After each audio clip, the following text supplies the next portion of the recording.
I had a feeling something was off the moment I saw her car in the driveway. She was supposed to be on a business trip, returning late at night, exhausted from meetings and client dinners.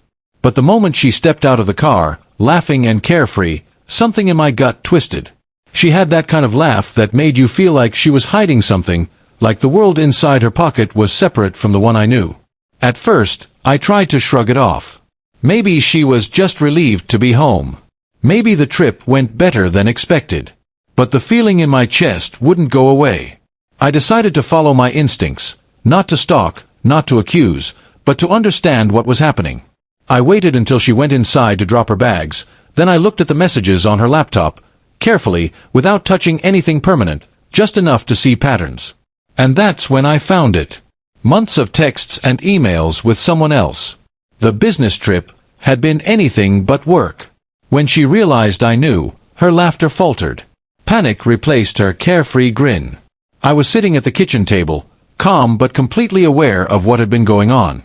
"Why are you here?" she stammered, trying to cover the shock in her voice.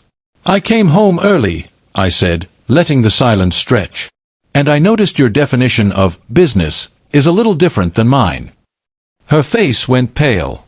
She tried to explain, to brush it off, to tell me it meant nothing, but the panic in her eyes told me the truth. She hadn't just been careless, she had been caught. I didn't yell.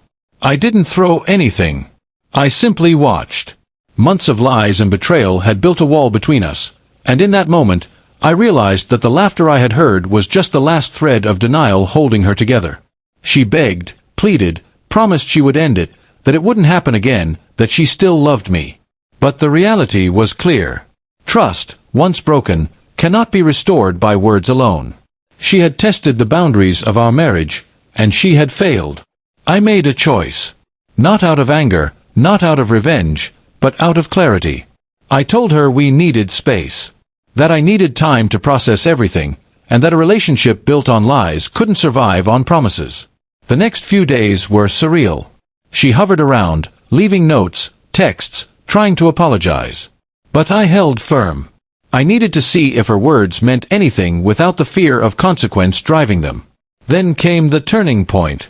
One evening, she realized the truth, truly realized it. That my patience wasn't weakness, that my calm wasn't acceptance, that my silence was strength. She panicked harder than ever before, not because I had caught her, but because she understood she had lost the one person she thought she could take for granted.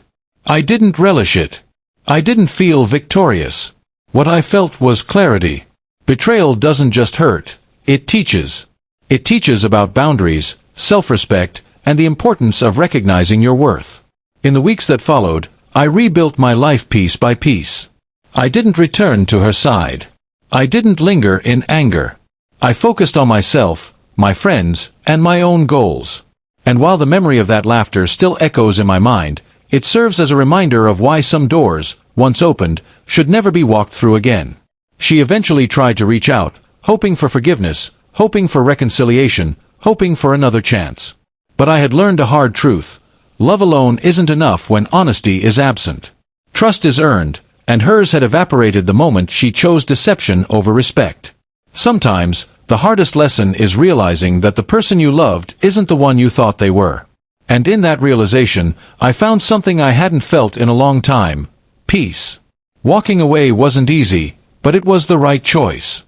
And in the silence that followed, I finally understood that the end of one chapter is just the beginning of another, one where honesty, respect, and clarity are the only rules.